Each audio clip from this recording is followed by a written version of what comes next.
And I'm delighted to be back at the Humanist community in Silicon Valley. I really want to thank Brian, who's always been so supportive of my work and who, as you know, suggested today's topic. But most of all, I want to thank all of you for coming today. This morning's news of the mass murder in a gay nightclub has shaken all of us. And I wondered at first if I should even give this talk.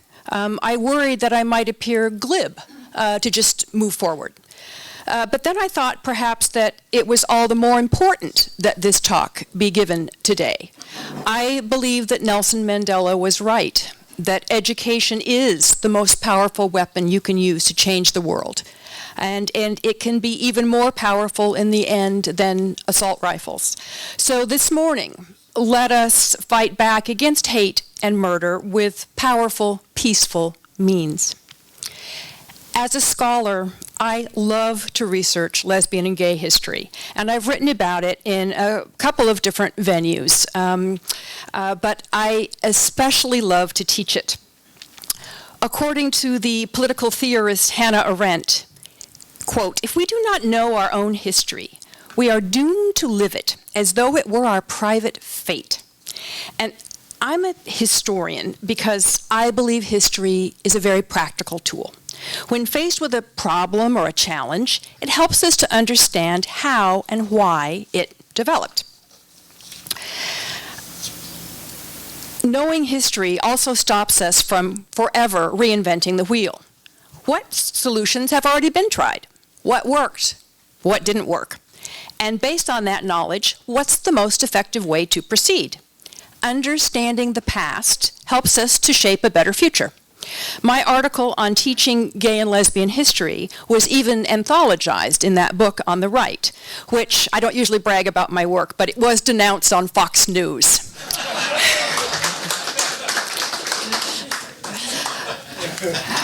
Hardly ever do students say, "Oh God, gay and lesbian history again?"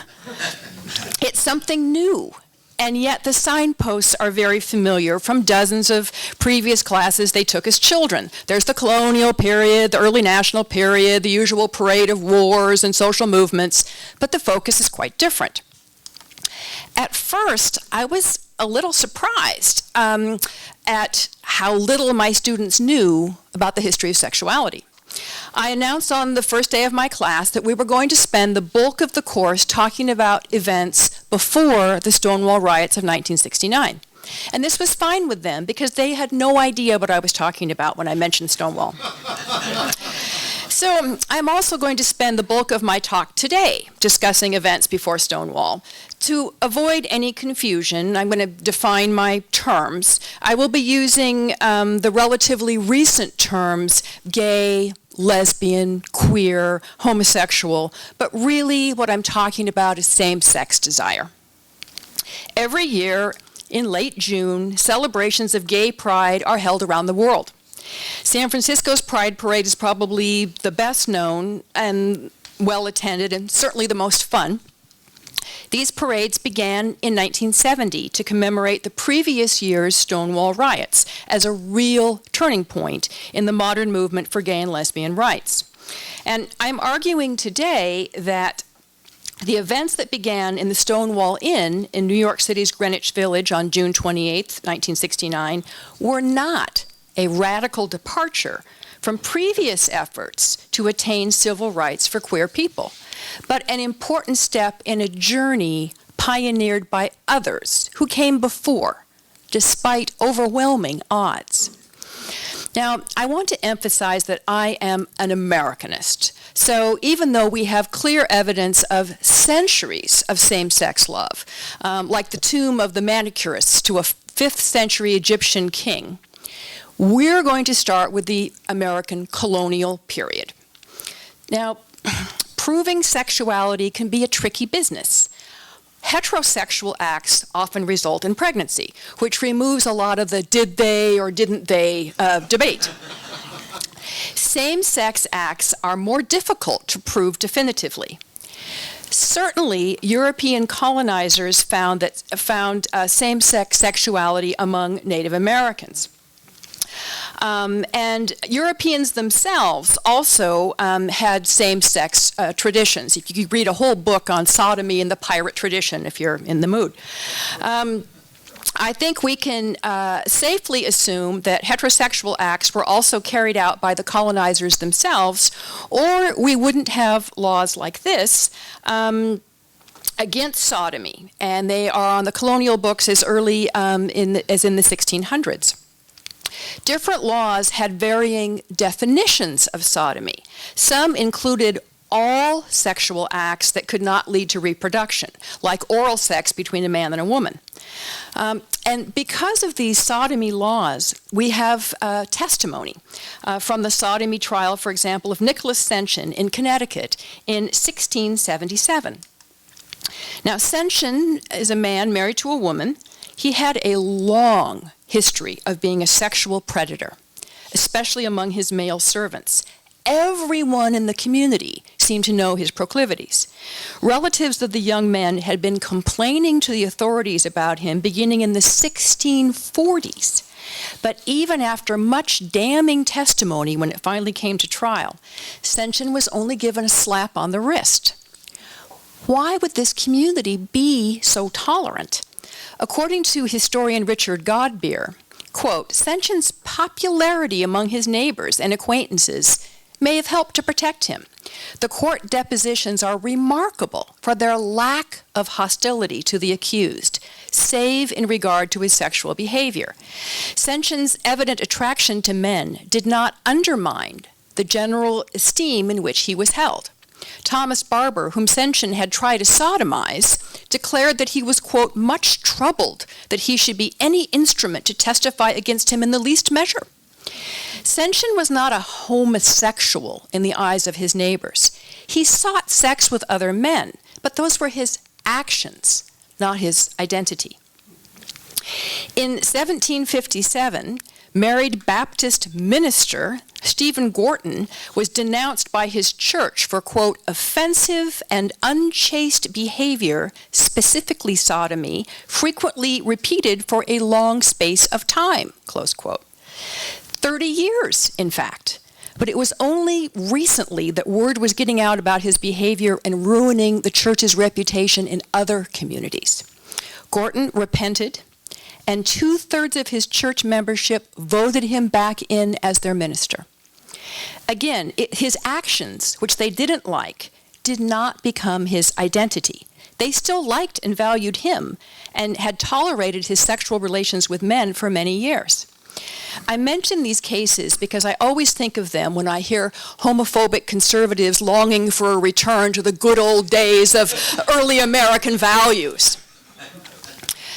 Another common misperception among some conservatives in Africa and in the African American community is that homosexuality is a sign of weakness and that gay male sex in particular is un-African, an unmanly adoption of white ways. So here this woman is saying the consequence of legalizing homosexual marriage will be disastrous to the American public in general and to the African American community in particular. This homophobic notion does a disservice to the history of gay black men in particular in two ways. It ignores the tradition of boy wives, female husbands in pre-colonial Africa.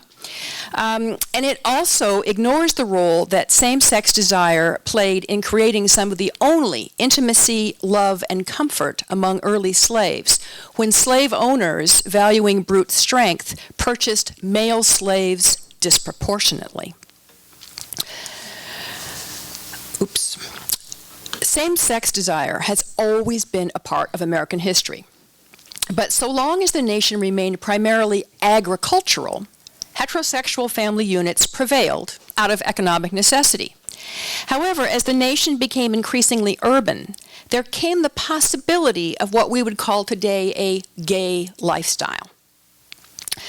Men paid in wages did not have to get married and have children to survive, and they could find men with similar desires in the growing urban centers where we find more evidence of gay men, often through arrest records for sex in public places, but also from letters and diaries.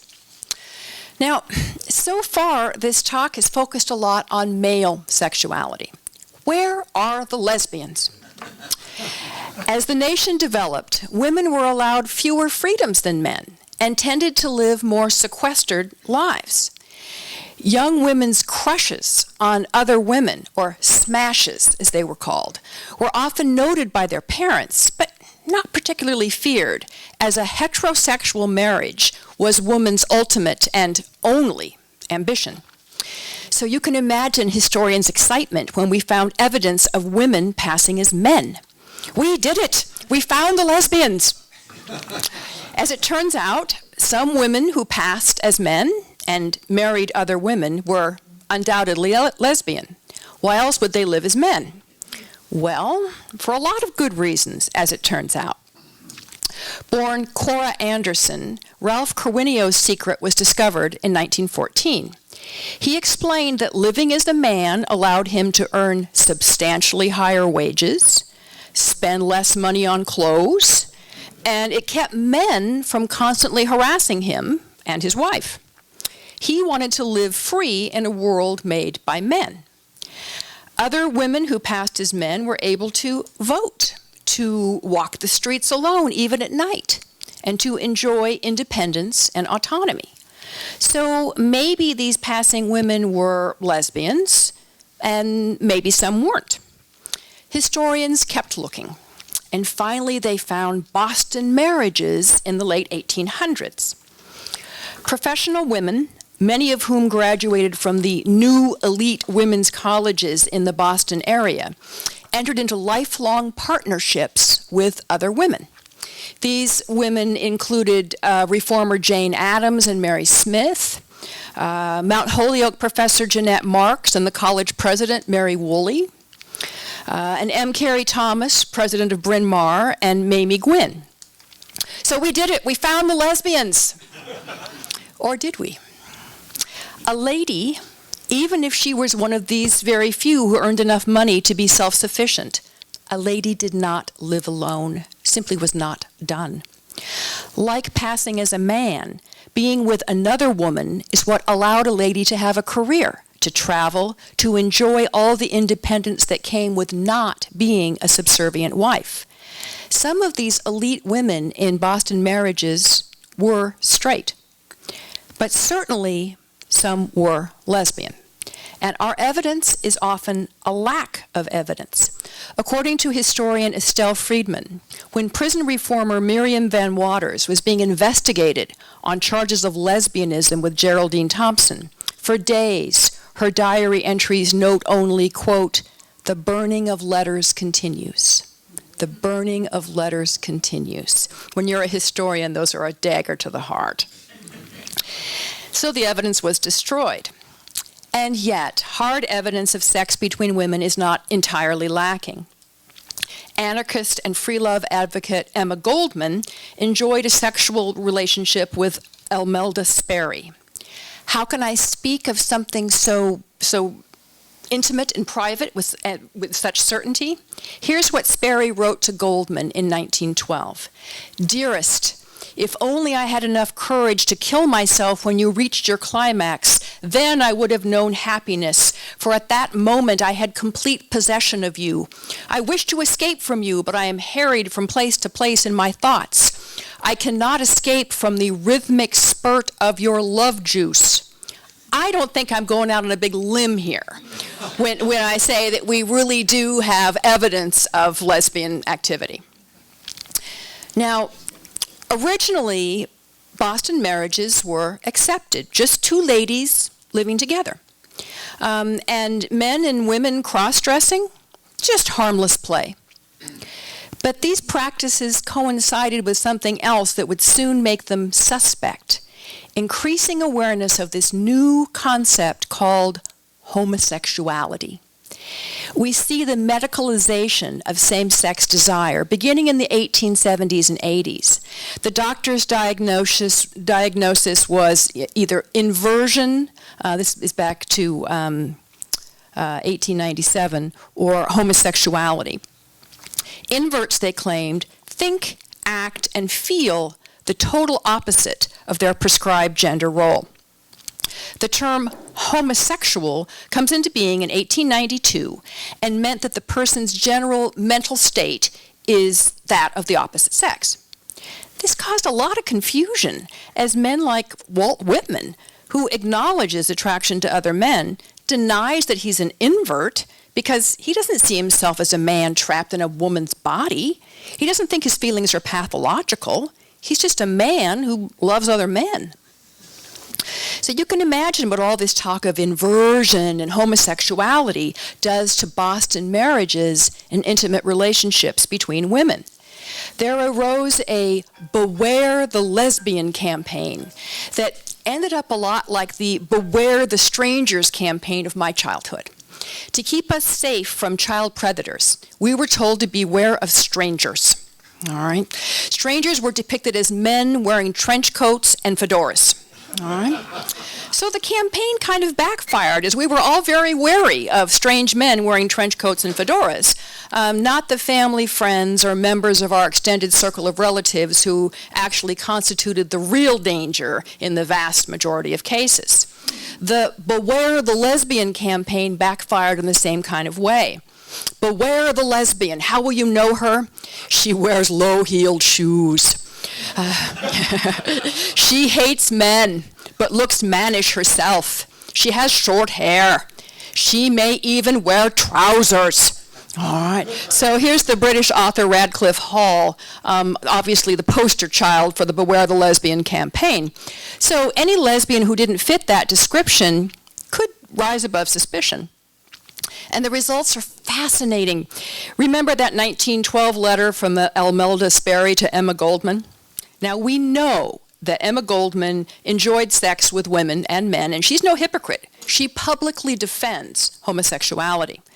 And yet, at the height of the Beware the Lesbian campaign, she writes to a friend, really, the lesbians are a crazy lot. Their antagonism to the male is almost a disease with them. I simply can't bear such narrowness. So she's not one of those man-hating lesbians. She's just a woman who likes to have sex with other women. Likewise, as historian Lila Rupp tells us, Mary Casal described her sexual relationship with another woman as, quote, the very highest type of love, insisting, quote, our lives were on a much higher plane than those of the real inverts. While we did indulge in our sexual intercourse, it was never the thought uppermost in our minds. Same-sex desire and behavior now has a name and is defined as deviant. It's a pathology, a sickness. Arrests begin to pick up in the 1880s, and so it's also increasingly a crime. And with the presidency of Theodore Roosevelt in 1901, it's going to become unpatriotic, un-American, even traitorous as well. Roosevelt becomes increasingly progressive as president. That is, he sees that rugged individualism really isn't possible in the rapidly changing America. We need to break up these powerful trusts that are taking over the nation. We need government protections and regulations to keep our food and drugs pure, our workplaces safe, our natural resources protected from exploitation. Critics charge that such interventions are creating a soft, coddling nation, a nanny state. Perhaps the only president who could really pull off instituting more governmental intervention is Roosevelt, a man's man. Despite ill health as a child, he became a famed outdoorsman and hunter. I mean, he just exudes testosterone. He is very manly. Roosevelt is very aggressive in domestic and foreign policy. As historian Kevin Murphy develops in his book, Political Manhood, Roosevelt declares in 1901, and you want to think about this declaration in view of this new discovery of homosexuality. Quote, the man must be glad to do a man's work, to dare and endure and to labor, to provide for himself and those dependent upon him. The woman must be the housewife, the homemaker, the wise and fearless mother of many healthy children. Where men fear work, fear righteous war, when women fear motherhood, They tremble on the brink of doom, and it is well that they should vanish from the earth. As historian Sarah Watts has shown, Roosevelt was a master of the political invective against what he called, or against who he called, men who are not men. William McKinley, he charged, had the backbone of a chocolate eclair. Mugwumps, political independents, were, quote, political hermaphrodites. Men who opposed his naval appropriations were, quote, a small bunch of eunuchs. And he called one male reformer our short-haired female brother. As for Woodrow Wilson's initial refusal to enter into World War I, Roosevelt called the sitting president of the United States, quote, a physically cowardly demagogue and a white-handy Miss Nancy. Roosevelt conflated any male opposition to the war with effeminacy, and others quickly agreed. So here's Woodrow Wilson saying, if these naughty men keep sinking my ships and blowing up buildings, I declare I'll just go and write them another letter, so there now.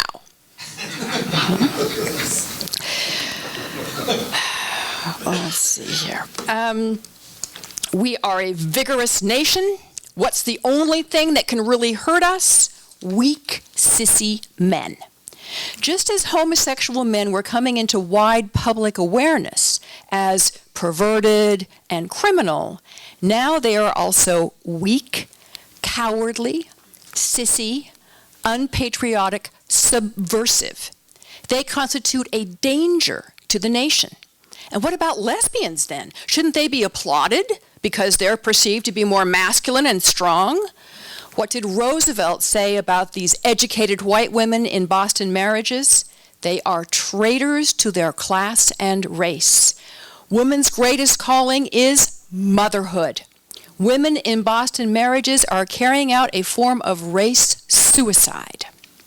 Like gay men, lesbians are selfish, unpatriotic, and undermining the nation's greatness. These ideas were quickly incorporated into the popular culture, and once you start looking for them, they're everywhere. So we see Roosevelt, the manliest man on the planet, and next to him a very effeminate Uncle Sam. The peace dove has driven Uncle Sam up. Theodore, if you don't stop taunting me about unpreparedness, I'll just go slap you on the wrist. Here's the conscientious objector at the front. Oh, you naughty, unkind German. Really, if you don't desist, I'll forget I've got a conscience and I'll just smack you on the wrist.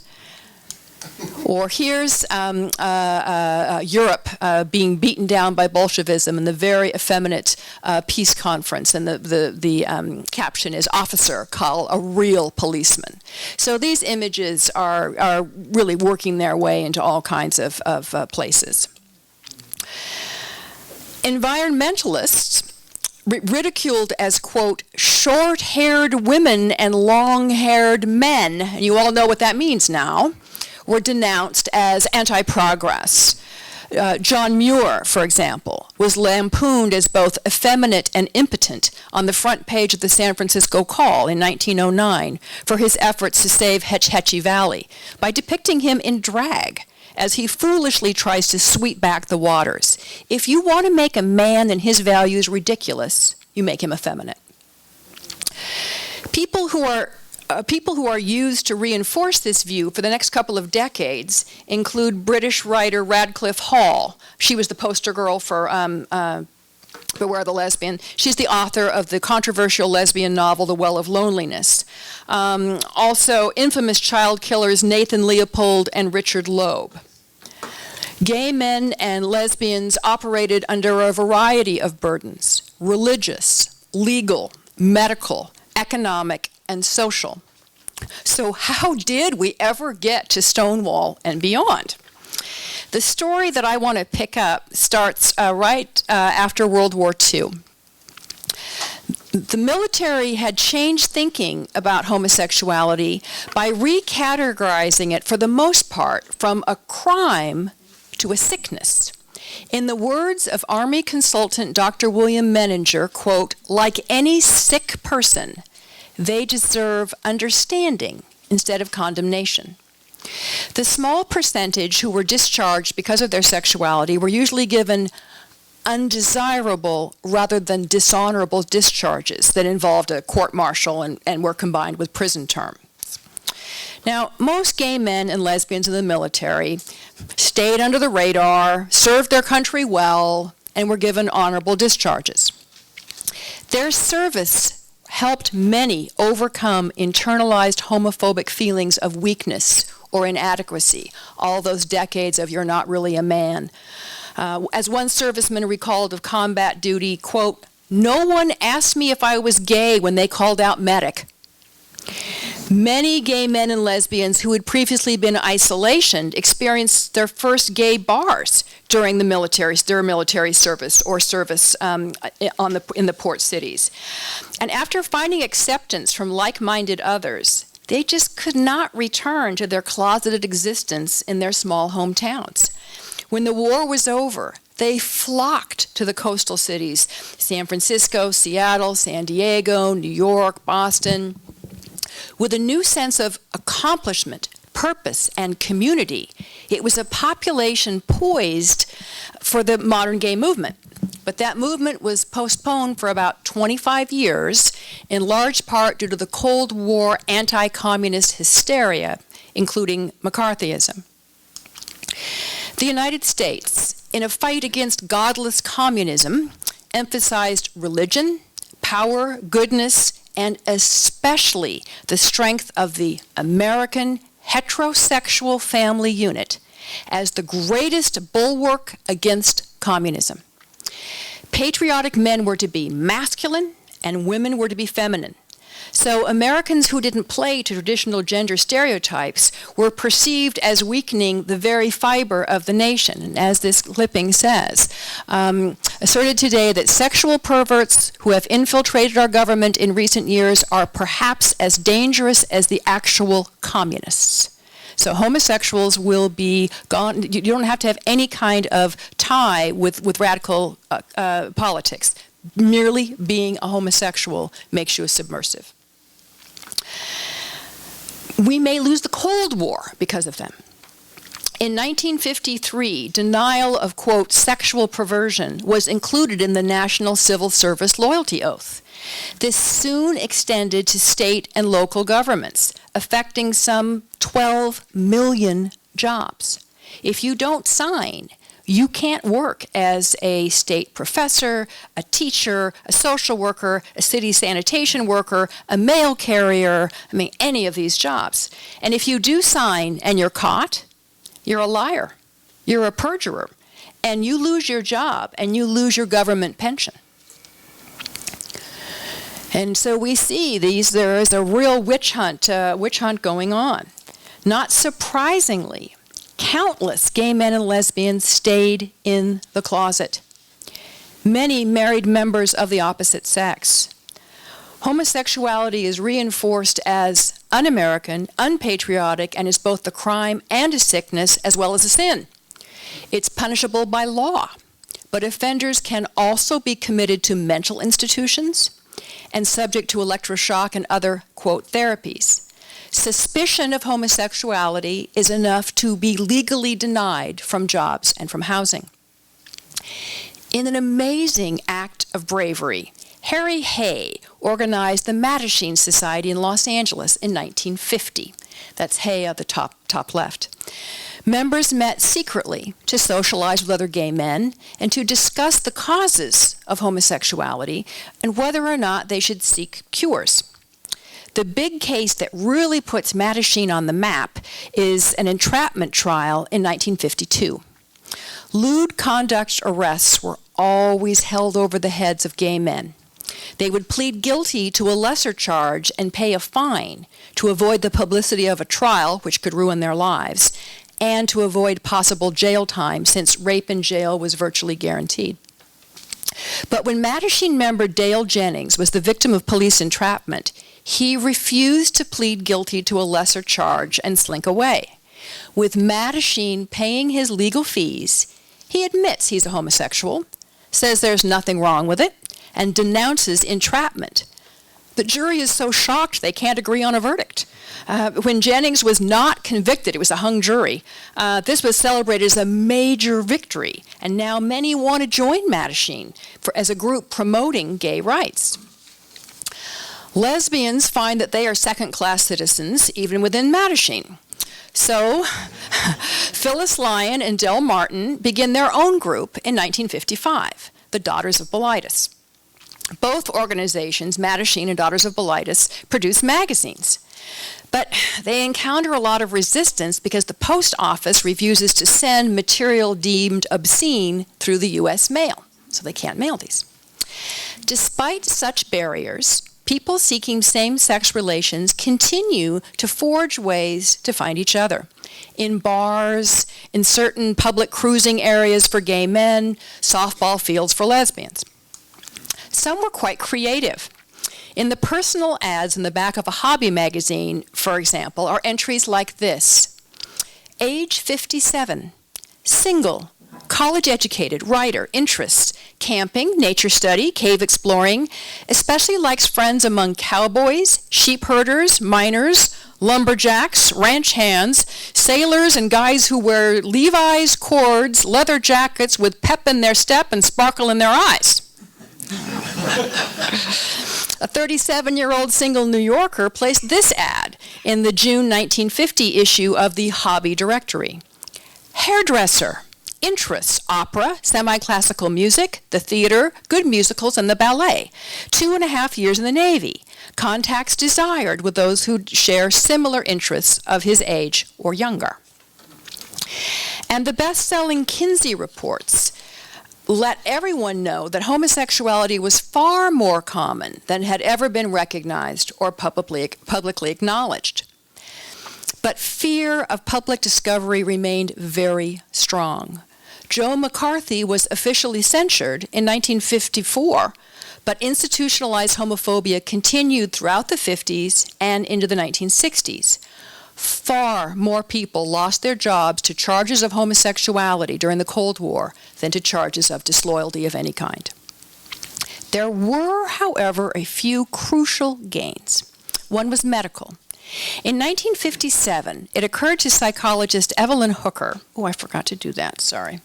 It occurred to psychologist Evelyn Hooker that all of the big medical studies on the pathology of the homosexual were based on homosexuals who were hospitalized for depression. She administered psychological tests to groups of self-identified homosexual men who didn't suffer from depression and mixed them up with the same tests administered to straight men. Then she asked the experts, based on these tests alone, to select the homosexuals. Her report, The Adjustment of the Male Overt Homosexual, demonstrates that despite pervasive homophobia, most self-identified homosexuals were no worse in social adjustment than the general population. They were not pathological. The doctors could not pick out their tests. Other researchers repeated her experiment and reached the same results. That same year, Allen Ginsberg's poem Howl, with its graphic descriptions of gay sex, was declared not obscene. And in the following year, the gay publication One magazine won its fight against the USPS, against the post office. It is not obscene to send such literature through the mails, and this will be key to building a political community. Other gay activists borrow tactics from the burgeoning civil rights movement, which brings us to my personal hero, Frank Kameny. Kameny was a World War II combat veteran who earned his PhD in astronomy at Harvard in 1956. Remember, it's the middle of the Cold War and the space race. Astronomers are at a premium. That same year, Kameny is arrested on a charge of lewd conduct and ultimately released. In July of '57, he goes to work for the U.S. Army Map Service. He's terminated in December. His employment is terminated in December when his arrest is uncovered. And he's banned from all further federal appointments, which is the standard thing. He can't believe it. He exhausts all internal appeals. He takes his case all the way to the Supreme Court in 1961, and he loses. And the nation loses as the government is denied a top astronomer. Kameny is reduced to living on the street and turns to full-time activism. He joins Mattachine, but criticizes some of his brother activists for the ambivalent way that they're approaching civil rights. He promotes public protests and demonstrations. He organized the picketing of the White House to protest homophobia in the government. Now you'll note that he's the second man there. You'll note that the men wear suits and ties and the women are wearing dresses and heels. Most of these picketers emphasize that gay men and lesbians are good citizens who are like everybody else except in their sexual orientation, and they earnestly debate among themselves the causes and meaning of homosexuality. Kameny has a different emphasis. We must take a clear, explicit stance and embrace aggressive, direct action strategy modeled on the Black Civil Rights Movement, he says. In 1964, he says, blacks tried for 90 years to promote their acceptance by a program of information and education.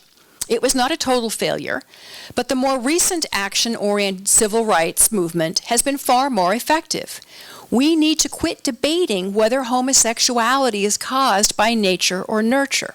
Quote, I do not see the NAACP and CORE worrying about which chromosome and gene produces a black skin, or about the possibility of bleaching the Negro as the solution to racism. I do not see any great interest on the part of the B'nai B'rith Anti-Defamation League in the possibility of solving problems of anti-Semitism by converting Jews to Christians. We are interested in obtaining rights for our respective minorities as Negroes, as Jews, and as homosexuals. And why we are Negroes, Jews, or homosexuals is totally irrelevant, and whether we can be changed to whites, Christians, or heterosexuals is equally irrelevant. I take the stand that not only is homosexuality not immoral, but that homosexual acts engaged in by consenting adults are moral in a positive and real sense, and are right, good, and desirable, both for the individual participants and for the society in which they live. Close quote. Again, he's saying this in 1964. 5 years before the Stonewall Riots. He's protested not only against the government, but also the medical establishment, calling for an end to the designation of homosexuality as a pathology. Inspired by the phrase, black is beautiful, Kameny coined the phrase, gay is good. Most, however, remain in the closet, fearful of familial, religious, political, legal, medical, and social repercussions. So what happened at the Stonewall Inn in 1969 that was so momentous 5 years after Kameny's speech and 5 more years of oppression? The preceding year, 1968, finds the whole nation questioning traditional values. The majority of Americans now oppose the nation's involvement in Vietnam. If we're wrong about Vietnam and race, what else are we wrong about? The Stonewall Inn was an unlicensed bar in Greenwich, New York, that had been raided fairly frequently when it hadn't paid off the police. It was a bar that catered to the working class. Drag queens, butch lesbians, gays, lesbians of color, lots of people already marginalized. These patrons were less terrified of being outed. Many of them were already out. But even they usually cooperated during a raid. So what was it about that night? I argue that it was a couple of things. Many of the drag queens were devastated by the death of Judy Garland, a real drag queen favorite in the tradition of Cher and Lady Gaga today. They were emotional, looking for an outlet. But there was also, I think, a larger sense of change, of being fed up, of feeling like maybe Frank Kameny and Evelyn Hooker and Allen Ginsberg and a lot of other people were right, even if they didn't know those people. These patrons had finally had enough.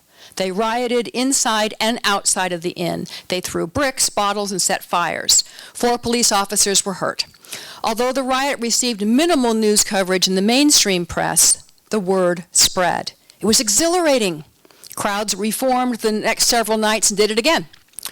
The rioters had fought back against injustice just like other peoples had been doing. And I must point out, violence seems to generate respect in this country.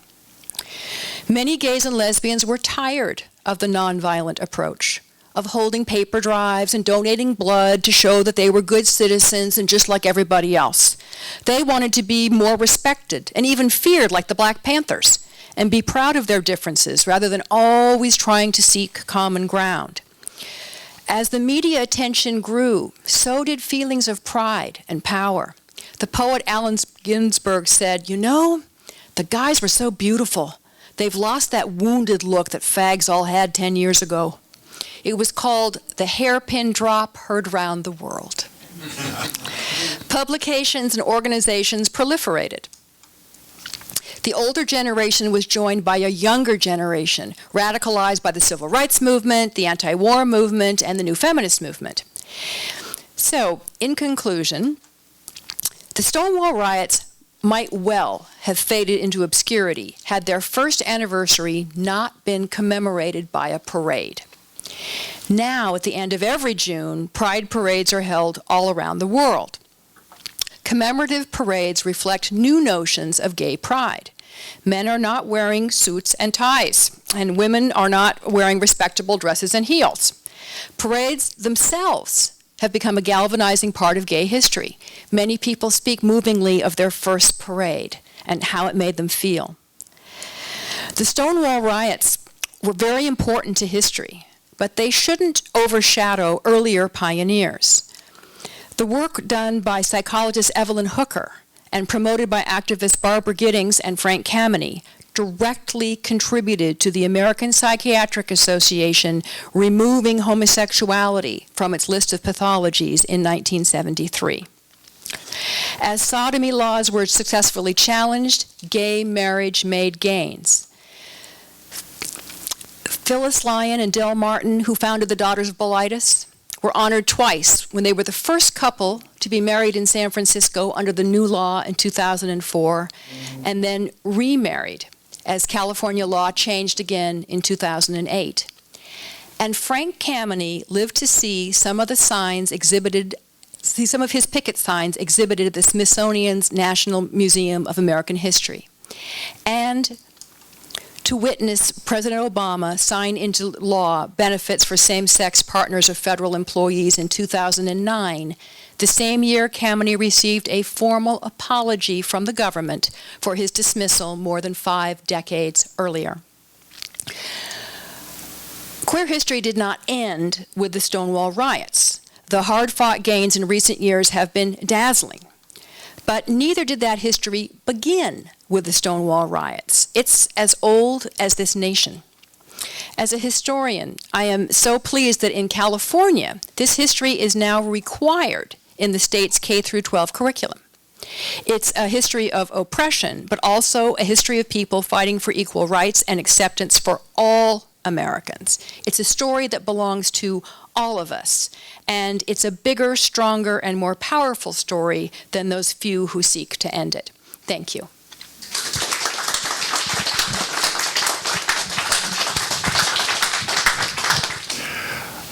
This is more of a comment than a question, but I was at an exhibition last year in San Diego at one of the museums in Balboa Park. The exhibition was on a tour from an Italian museum. It was an exhibition of devices or instruments of torture. And they're very disturbing in many ways, as you might guess, but the thing that I took away is the 3 populations that these devices were targeted at were women, homosexuals, and heretics. So this is a long, long history. Oh yeah. As an Americanist, I come in pretty recently. As one of my colleagues who does Italian history, she says American history says that's current events, that's not history. So yeah, I only go back to the American colonial period. Yeah, no, there's a very long history. Yeah. Yes, hello. I read recently that James Buchanan was our first gay president. Do you know anything about that? And I guess, does it count if we have a gay president that we didn't know he was gay when we elected him, as opposed to electing a gay president? I don't know anything about Buchanan. I do know a lot about, there's a big charge about Abraham Lincoln, because Abraham Lincoln slept with another man for 4 years, his great friend Joshua Speed, and there's a brand new book out about this. And so, and this has given all kinds of rise to, oh, well, Lincoln was gay and so forth. And it's like, well, no, in that period that we were talking about of the intimate friendships, particularly if you were a man of middle class, the expectation was when you married, you would provide for your wife, for your children, for the servants, for everything else. Men often married very late in life because they spent decades building up enough money for this to happen. And one of the things that they did to facilitate that, was to sleep with other men and share beds with other men in boarding houses. So this is where, remember when I said, we found the lesbians? Oh, maybe we didn't. This is the same kind of thing. I think we have to be very careful when we're talking about something as intimate as sex and sexuality to not be making assumptions. I mean, in 2016, two men are sleeping together and so forth. I think you have a pretty good sense that, these are gay men. I think that was not the case then. I think some of those men certainly did have sex with each other, and I think many did not. So I think understanding context is really important. It's always important in studying history.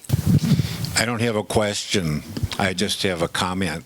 I was a gay activist through the 70s. I talked to Professor just before her talk and introduced myself. But I've been very, very involved in the movement. I've studied, I've written about it, and so forth. But I want to thank you so much, because you have covered the things, as you've said, that most of us don't ever hear about. Many of them I knew, but I know most other people don't. And I even had the pleasure of knowing many of the people that you had on the screen, including Frank Kameny and Barbara Giddings and so forth. But we do talk as if nothing ever happened until Stonewall, and that's so unfortunate. So I just wanted to thank you for what you've done today. Thank you for your comment. I would say that there is so much. I mean, I've only scratched the surface. Even in my course, I only scratched the surface. I'm sure there is much to be said about the log cabin Republicans, who I find very hard to understand. But there are certain, I mean, this is one of the things that is so exciting about teaching gay and lesbian history. Unlike, say, African American history, everybody's African American. In gay and lesbian history, we have liberals, we have mostly liberals, but we also have conservatives, we have blacks, we have whites, we have, this whole range of people. So often after a talk like this, we say, well, you didn't even talk about blah, blah. It's like, yeah, I don't even know anything about that. Or, it is such a rich history, and there is so much more to be learned. But I always have that cautionary note, that it has to be done, I think, respectfully, and not assuming that anything that looks atypical is therefore going to be gay and lesbian. I mean, there's a whole range of things, and it's a very exciting field, but also challenging in a number of ways. I really appreciate your coming today. It's very interesting to me how you have been able to elucidate the reasons that gays throughout history have been characterized as effeminate. It happens that my son was gay, and he died on United Airlines Flight 93 fighting terrorists. So I was still surprised when people remark about how unusual that is for a gay man to be rugged and self-confident. I just came back from... Are you Mark Bingham's mother? I am. I speak of him in my class. Good for you. Yes. Good for you. Well, I just came back from the Bingham Cup 2016, and there were about 1,500 big, strong, burly gay men trying to kill each other on the rugby pitch. Mm-hmm. So I think your work is important. I think that we have to stand out and say that it's time for gay and lesbians bisexuals, transgendered people to be able to take their place with full enfranchisement in the American community, because there's a lot going on internationally that is just frightening, including the events of this morning in Orlando. I'm really sorry to see that Islamic terrorism is making itself known as anti-gay as well. In Egypt, they line up homosexual men and hang them. And there are incidents in Saudi Arabia, the prescribed method of execution for homosexuality is dropping a wall on them. So Christopher Hitchens used to speak very, very profoundly of the importance of accepting gays and to realizing that gays are being opposed unmercifully and unfairly in other parts of the world. I hope we realize here in the United States that in California, people such as you are really leading the charge, and America is coming along fast, and we can be a beacon for the rest of the world. Thank you. I think your son led the charge for the whole world. I mean, it was very impressive what he did, and we're very grateful to your family. So. No, I talk about your son in my class, and when that he was recognized, the importance of a gay hero, and this brings us the whole, does he have to be a gay hero? Can't he just be a hero, and have that, that whole discussion? Yeah. Mm-hmm. Thank you. I wonder if you have a few words to say about this. Oh, this is better. About your struggle or lack of struggle or controversy bringing this message within a Catholic community at a Catholic university? Well, that's a very good question. The way that I started even teaching this class, I was teaching a survey class at San Francisco State when I first started teaching. And I had my students write a review of any book of their choosing in American history. So I gave a bunch of choices, and one of them was John D'Amelio's Sexual Politics, Sexual Communities. And one of my students wrote a very good review, and then he hand wrote down at the bottom, "Thank you for suggesting this book. As a gay man, I didn't know I had a history." Well, that was very upsetting to me, because I, as I told you, believe so strongly in the power of history. So I started, learning more, and I would include it wherever it was appropriate in my various classes. And then a contingent of students came and said to me, "Would you teach a gay and lesbian history course here at San Francisco State?" And I said, I'm like the only straight person in this department. Why are you asking me? And they said, because you do it, because you're interested in it and you present it. And so I said, well, all right. So I put together the course, but because I was just a lecturer, I was not allowed to teach it. They had somebody else teach it. So then I came to Santa Clara University, which is, as you know, a Jesuit Catholic institution. I thought, well, so much for that gay and lesbian course, too bad. And then one of the Jesuits asked me, he said, I saw this on your CV, would you teach that here? And I said, I don't have tenure. I don't know if that's a good idea. And he said, I think it's a really good idea. I think you should do it. So I put the course together, then I agonized over it. Would these students take this course? Because I didn't want there to be any confusion about what this course was. So it's, gay men and lesbians in U.S. history. Not alternative sexualities. It's like, no, this is what you're getting into. So that's going to be on your transcript. So I was very worried, and I advertised it all over, the university, and immediately had a full class, a waiting list, and I teach it twice every year, and I always have a waiting list. And it's always just the most fun class ever. But then, before I'd even offered it, the president of the university sent me an email saying that a mother of a prospective student had seen it in the course catalog and wanted to know why this Jesuit university was teaching a course that celebrated this deviant lifestyle. And he wanted me to respond. So I replied, I don't understand why we would dignify this with a response. And then I thought, when the president of the university asks you for something, you probably should do it. So I deleted all that, and I wrote back, and I said, well, I don't think this person really understands the discipline of history. We're not really a celebratory bunch.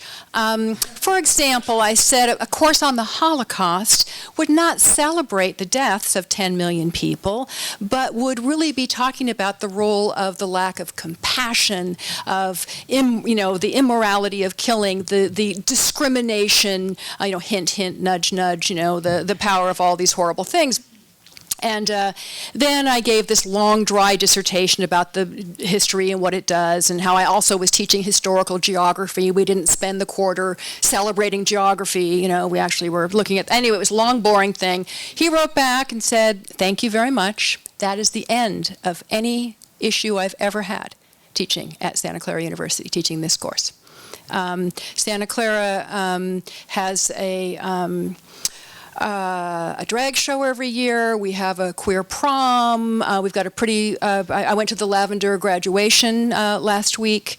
It's a pretty vibrant community, and the presidents that I've been under have not. They don't even like vagina monologues being presented. But they. On the other hand, we say that we are a vibrant, inclusive community, and that we respect people and faiths and so forth. And so far, except for the big fight we had a couple years ago about abortion, so far I really feel that at least where my students are concerned, this has been honored. Yeah. Again. Yeah. I'm glad to hear what you said about that university that you teach at being very inclusive. That's great. But I'm wondering what you think the role of religion, Christianity and Judaism and Muslim religion has in demonizing homosexuals. I think there is no doubt that certainly religion, all the religions you have mentioned, have been used to demonize homosexuals and all kinds of other people as well. I think there's no question about that. I would also say, though, having just come from this Lavender graduation at Santa Clara, there was the all-inclusive Mass that was, particularly talking about LGBTQ community. I think that many of my students feel Santa Clara is a little bit less, the students, just less than 50% of the students are Catholic, but there's still a lot of them who were raised Catholic. And it was very interesting to me to hear the speakers at this event talking about how their faith really informed their identities and their emphasis on the dignity of all people. And so I think that the religion I'm most familiar with is Catholicism and Christianity, but my feeling is you can cherry pick whatever you want out of that Bible to get what you want. And so I think that there are those who have cherry picked it to be really hateful. And then, and in fact, in my women's history, or my gay and lesbian history class, I do read them. I don't know if you know this letter to Dr. Laura Schlesinger. Dr. Laura Schlesinger was a conservative radio host, and she had came out and said, homosexuality is bad, it's in the Bible, it's eternally in the Word of God and so forth. So somebody wrote in and said, oh, well, thank you for explaining the Word of God to us. And I also say in the same, book of the Bible, it says that, I can sell my daughter into slavery to a neighbor. Now, does that include Mexico and Canada, or does it only mean locally? It says that I can kill my neighbor if they're doing this and this. How do I go about doing that? Just picked all kinds of, literal, outrageous things and said, thank you for reminding us that the Word of God is eternal and never changing. So I think that I think that you're right that many religions have been used to really oppress homosexuals, but I also think that some homosexuals simply dismiss this and others are using it to fight back and to talk and to use those very words to talk about, God's love, inclusivity, and so forth. So it's kind of a mixed bag.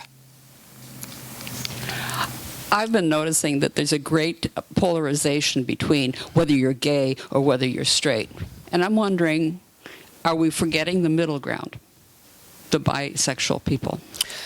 Well, that's certainly been one of the things that a number of my students who are bisexual have raised with me.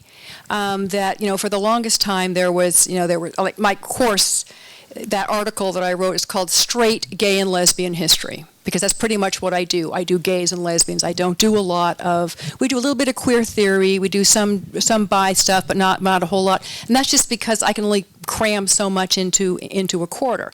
But I do take your point, and one of my students wrote a really interesting paper based on, I don't know what her name is now, but Dear Abby's daughter, who writes that.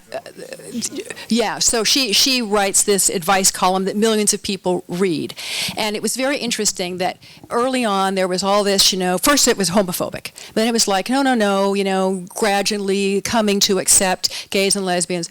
But bisexuals were still seen as indecisive, wishy-washy, not really trustworthy. They can't commit. And there was a whole kind of, even within some gays and lesbians, there was a certain sort of, you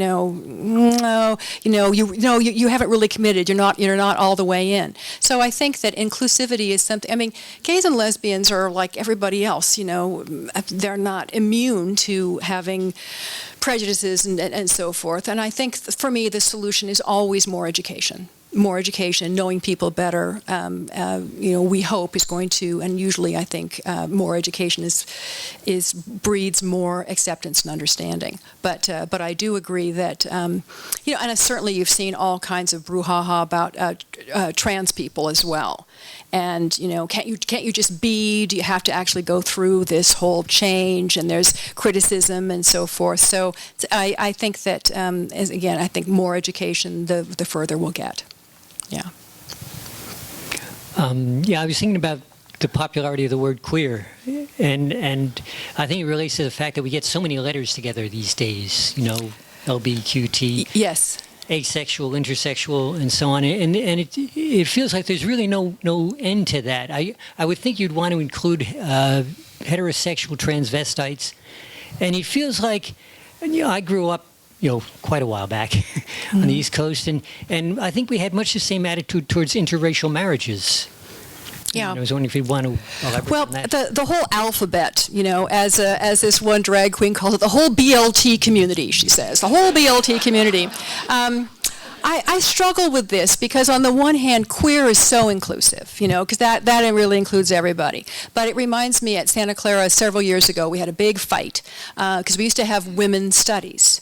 Well, my course, for example, in gay and lesbian history is not women's studies. So it's like, okay, it should be gender studies. We'll have gender studies. And several of the older women said, oh, no. You are not erasing women again. You're not doing this again. Our program is women and gender studies, which to some just seems redundant and ridiculous. But the same thing came up when queer started really coming into parlance. There were a number of lesbians who said, oh, no, you're not erasing us again. We need that L in there. We want to make it clear that our struggle and so forth was unique, and we want that. Now, that may be a generational thing that will die out. But I don't know. So my feeling is, it's no skin off my nose to say the whole alphabet there. And if that's going to be more inclusive, then I'm happy to do it. I just wanted to say a word about the sharing the bed sort of thing in early days, in especially on the frontier among poor classes. It was the whole family might share a bed, and if you stopped at an inn along the way, you might be assigned to a bed with somebody else that you'd never seen before. So this business of being entitled to a bed of your own or you're weird is very modern. Yes. Yeah, it really speaks to that, looking at people within the context of their times. Yeah.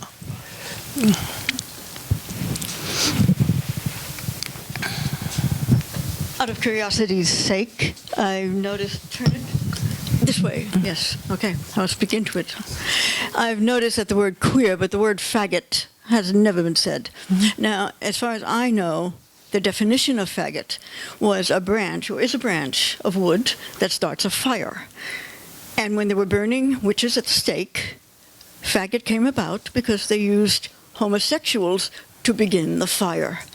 Is that, as you know, correct? I have no idea. I know what you're talking about. That's Faggots being piece of wood. People would. That's right. Yeah. Because they were used as faggots, Mm-hmm. and that's Yeah. why they were called faggots. Yeah, I don't know. I know the faggots referred to like sort of like kindling, but this other story, like an Americanist, I don't know.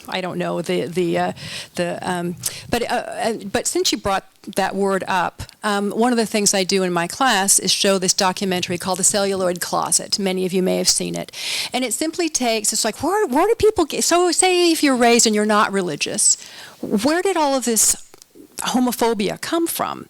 And so this shows, beginning with silent films up to about the 80s or 90s, and it is fascinating to see how homosexuals are depicted not in art films, but mainstream film.